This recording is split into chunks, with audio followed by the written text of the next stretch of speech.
Bom dia, irmãos, paz seja convosco. Vamos hoje à nossa 37ª aula da Escola Bíblica Dominical. Como eu sempre digo, espero que você esteja gostando.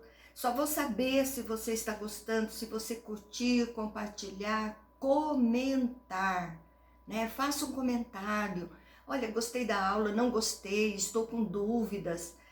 Coloque aí para a gente poder estar direcionando você, amém? Afinal de contas, estamos aqui nesta escola, nesta aula bíblica, para podermos aprender, né? Então, aquilo que eu puder te ajudar, pode ter certeza de que eu vou fazer. Então, nós falamos aí, Jesus, na aula passada, falou sobre a ceifa, a colheita e os ceifeiros. O campo está todo aí, né? Nós temos aí um mundo inteiro para podermos evangelizar, contar de Jesus, falarmos de Jesus, né? E isso é muito importante para que nós possamos levar o nome de Jesus onde nós estejamos. Então, nós estamos estudando o Evangelho de João, né? Estamos aí no capítulo 4, nós estávamos falando ali onde os samaritanos, né, da cidade creram nele, porque aquela mulher samaritana que estava no poço com Jesus, ela levou a novidade de que Jesus havia falado para ela, né, sobre a vida eterna, né, sobre a vida dela, que se ela conhecesse a água viva que saía de Jesus, ela não precisava de água nenhuma mais. Então entenda isso, você precisa de Jesus. Você não precisa de nada mais, porque as demais coisas serão acrescentadas na nossa vida. Amém? Então vamos lá, Evangelho de João, capítulo 4, verso 43 e 45. E a palavra de Deus diz: passados 2 dias, partiu dali para a Galileia, porque o mesmo Jesus testemunhou que um profeta não tem honra na sua própria terra. Assim, quando chegou a Galileia, os galileus o receberam, porque viram todas as coisas que ele fizera em Jerusalém, por ocasião da festa, a qual eles também tinham comparecido. Então, Jesus estava ali falando da Judéia, onde ele fez muitas coisas, muitos milagres, mas eles não creram. Então, Jesus estava em Jerusalém agora por causa da festa da Páscoa, e nós estudamos questões de que João diz nesta passagem. A sua fama estava correndo por todos os lugares. Então, o nome de Jesus de Nazaré, o Nazareno, o filho do carpinteiro, o seu nome estava correndo por todos os lugares. Então, esse grupo já conhece Jesus e recebem Jesus. Então, o foco é porque viram sinais e Jesus vai combater isso. Nós temos que crer em Jesus por aquilo que ele é, o nosso Senhor e o nosso Salvador. Não é pelos milagres que ele está fazendo. Nós vemos hoje isso estar acontecendo. As pessoas estão atrás de Jesus por causa do milagre. Aí não é hora ainda de Deus fazer o milagre na sua vida, aí você abandona Jesus antes do tempo, fora do tempo, e porque ainda não tem que abandonar Jesus, é continuar com ele, porque ele está no controle e ele sabe o que ele faz. Agora Jesus vai curar o filho de um oficial do rei. Então, Evangelho de João, capítulo 4, verso 46 e 47. E diz assim: e dirigiu-se de novo a Caná da Galileia, onde da água fizera vinho. Ora, havia um oficial do rei, cujo filho estava doente em Cafarnaum, e foi ter com ele, e lhe rogou que descesse para curar seu filho, que estava à morte. Então, o milagre no casamento já havia acontecido. Então, eles estavam em Caná, e havia um menino que estava em Cafarnaum. E este oficial, que era pai do menino, ele trabalhava, né, ele era oficial ali no rei Herodes, eram governadores, né, mais popularmente chamados de rei. Ali o Herodes, né, eles eram governadores de províncias, de lugares, de cidades, lugarejos, né? E aí eles eram chamados de rei, por isso que este Herodes era chamado de rei.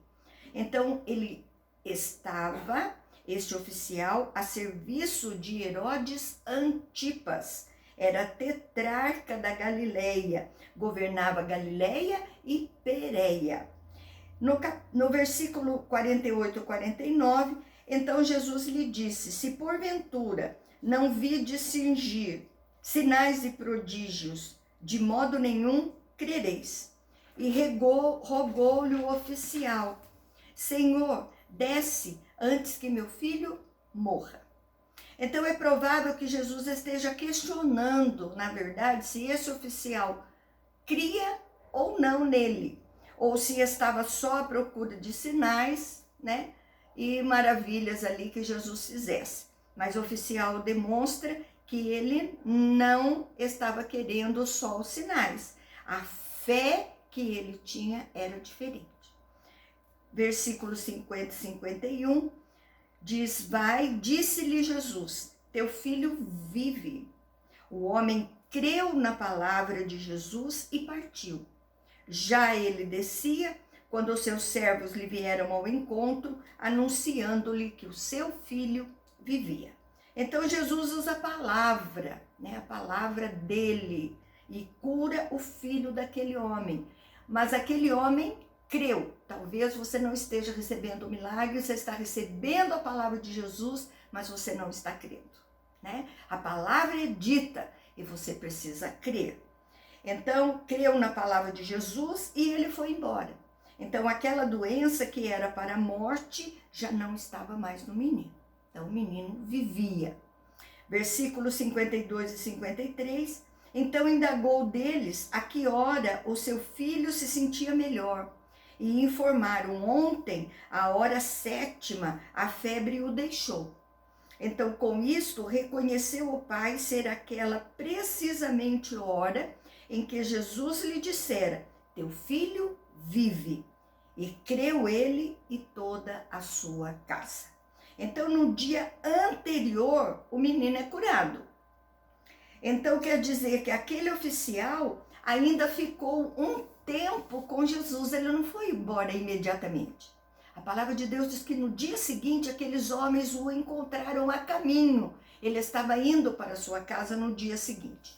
Então, ele reconhece que foi a palavra que Jesus lançara. Esse acontecimento trouxe fé para a sua família, para os seus servos e para a sua vida, que fortaleceu ainda mais a sua fé. A doença, a adversidade, muitas vezes é o canal de bênção. Nem sempre é algo ruim, né? Deus usa para abençoar, não só a nossa vida, mas a vida daqueles que estão ao nosso redor. O que acontece? Deus age no impossível, na impossibilidade. Quando a situação é adversa, quando as pessoas olham para aquela situação e falam: agora não tem mais jeito, é que Jesus vai entrar com um milagre. Para quê? Para que esperar chegar no limite? Para que as pessoas vejam quem é Jesus. E assim, como alguns só vão crer se verem os sinais, assim será feito. Versículo 54, foi este o segundo sinal que fez Jesus, depois de vir da Judeia para a Galileia. Segundo sinal, outros sinais ele havia feito, mas na Galileia, no retorno, ele faz este novo milagre. Agora, Jesus vai curar um paralítico. No capítulo seguinte, no capítulo 5 do Evangelho de João, versículo 1, a palavra diz assim: passadas essas coisas, havia uma festa dos judeus e Jesus subiu para Jerusalém. Então, a festa dos judeus era a Páscoa, o Pentecoste e a festa dos tabernáculos. A Páscoa durava 7 dias, né? O Pentecoste acontecia 50 dias depois da festa da Páscoa e os tabernáculos após o final da colheita. Então, João não determina qual festa era. Jesus saiu da Galileia, vai para a Judeia. Em Mateus é focado o ministério de Jesus na Galileia. E João vai intercalando Galileia e Judeia, por onde foi passando Jesus. No verso 2 e 3 diz que, ora, existe ali junto à porta das ovelhas um tanque chamado em hebraico Betesda, o qual tem 5 pavilhões, e nestes jazia uma multidão de enfermos, cegos e coxos. Então, Betesda quer dizer casa de misericórdia. E eles esperavam ali naquele lugar uma cura vinda de Deus. Todos eles eram enfermos que estavam ali. Talvez houvesse alguma ação social naquele lugar, né? Para que eles se movimentassem, comessem, porque eles ficavam ali marginalizados pela sociedade. E a esperança maior era de que eles fossem curados. A porta das ovelhas era uma abertura, onde as ovelhas eram lavadas antes de entrarem no templo para o sacrifício. No versículo 4, diz que esperando que se movesse a água, portanto um anjo descia em certo tempo, agitando-a, e o primeiro que entrava no tanque, uma vez agitada a água, sarava de qualquer doença que tivesse. Então esse versículo está até em colchetes ali na Bíblia Sagrada, você pode prestar atenção. Significa que este versículo não consta nos manifestos das traduções, os manuscritos das traduções, mas em algumas eles constam.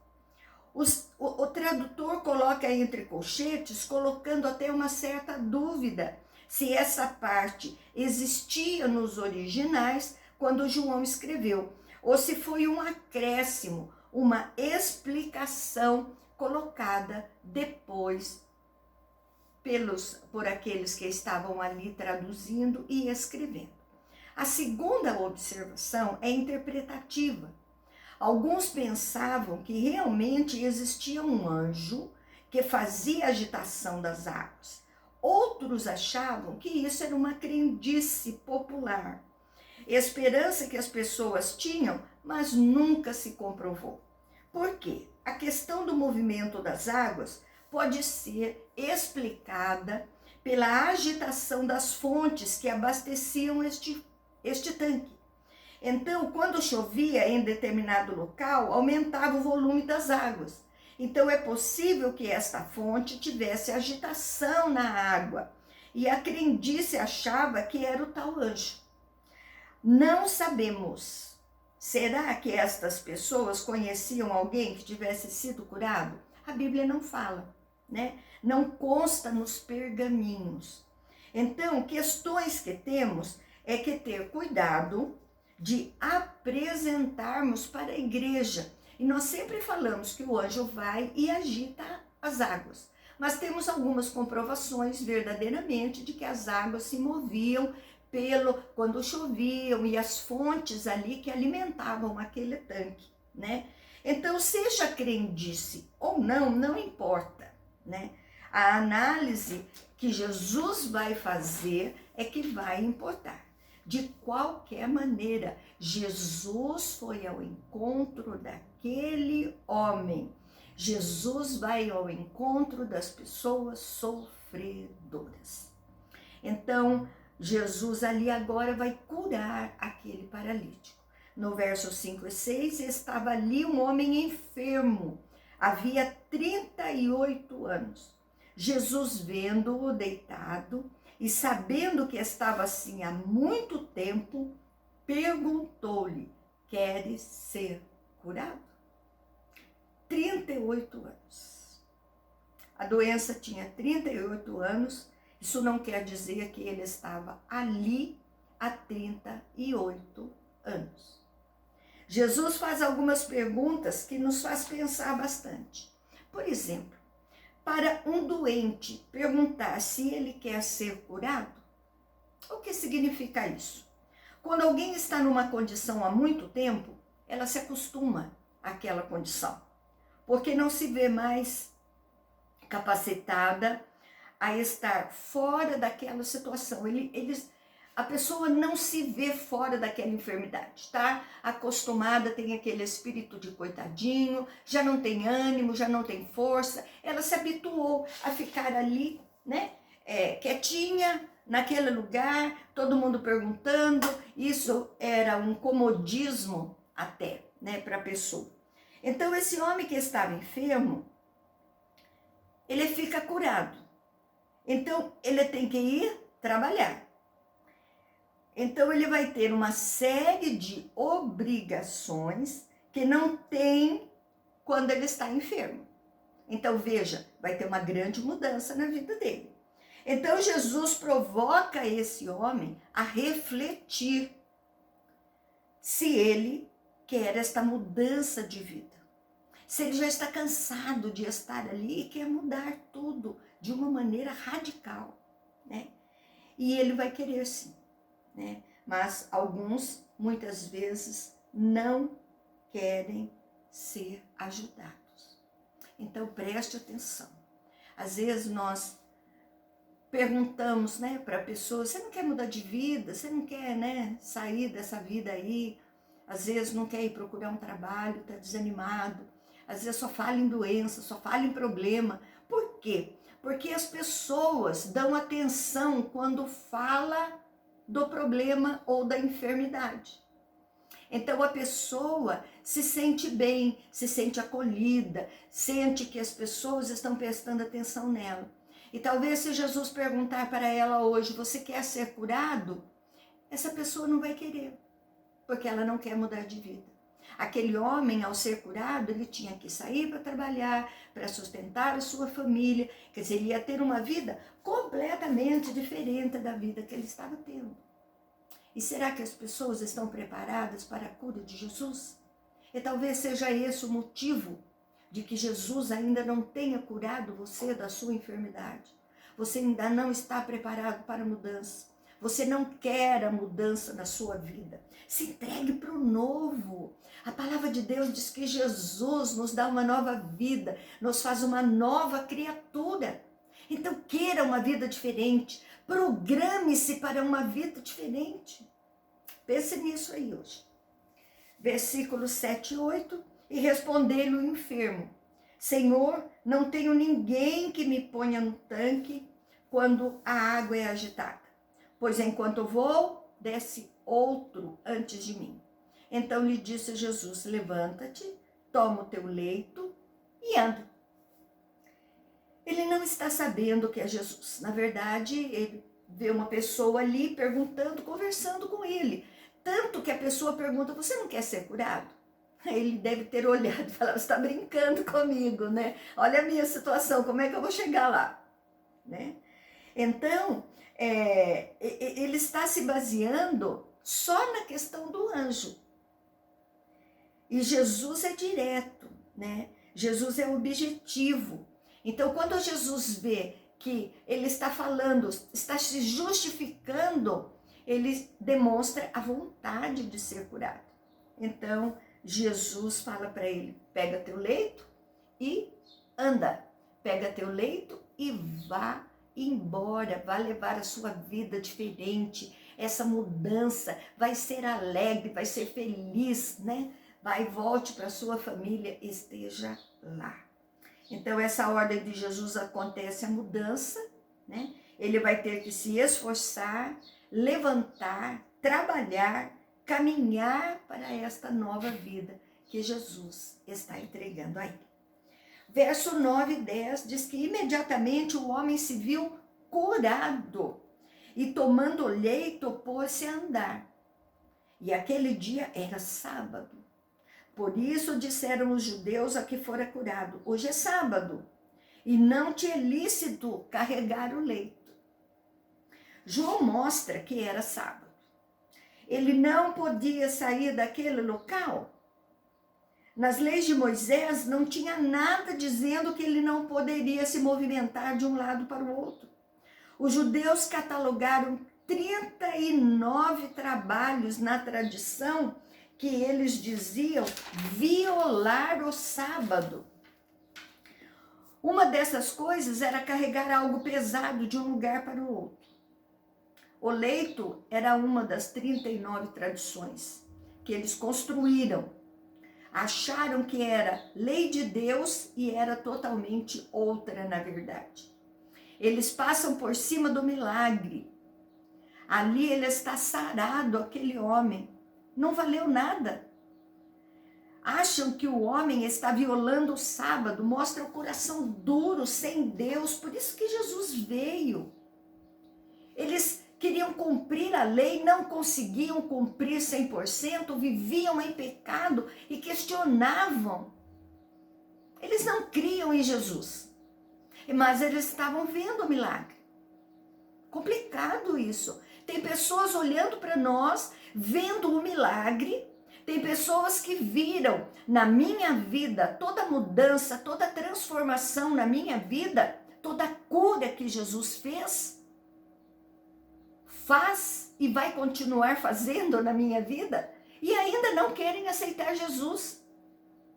Todos veem que Jesus me sustenta, que Jesus me curou do câncer, que Jesus me traz para uma vida maravilhosa, abençoada.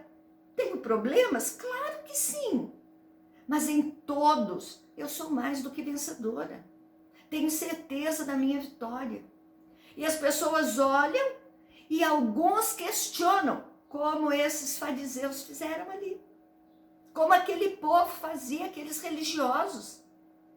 Queriam pegar Jesus num erro, ao invés de exaltarem o nome de Jesus pelos milagres que eles estavam fazendo. Eles vão questionar aquele homem sobre a cama que ele estava carregando. Eles não perguntam para aquele homem, você não era paralítico? Seria uma condição normal. Não. Mas eles eram incrédulos, tinham um coração duro, eles não tinham Deus no coração. No verso 11 e 12, ao que lhes respondeu, o mesmo que me curou e me disse, toma o teu leito e anda.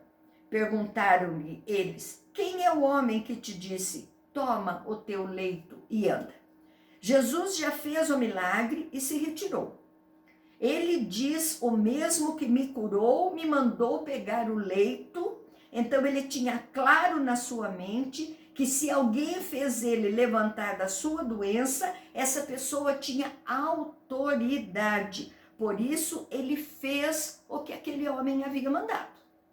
Então esse homem tinha mais visão das coisas de Deus do que daqueles próprios religiosos que ali estavam. Porque eles queriam saber disso.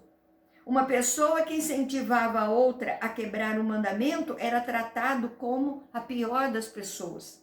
Então, a visão dos religiosos, Jesus tinha cometido um grave pecado.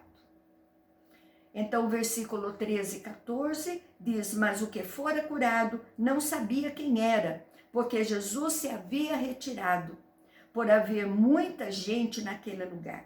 Mais tarde, Jesus o encontrou no templo, recebeu o milagre, vai para a igreja, vai testemunhar, não fica andando por aí pelos lugares passados que você andava.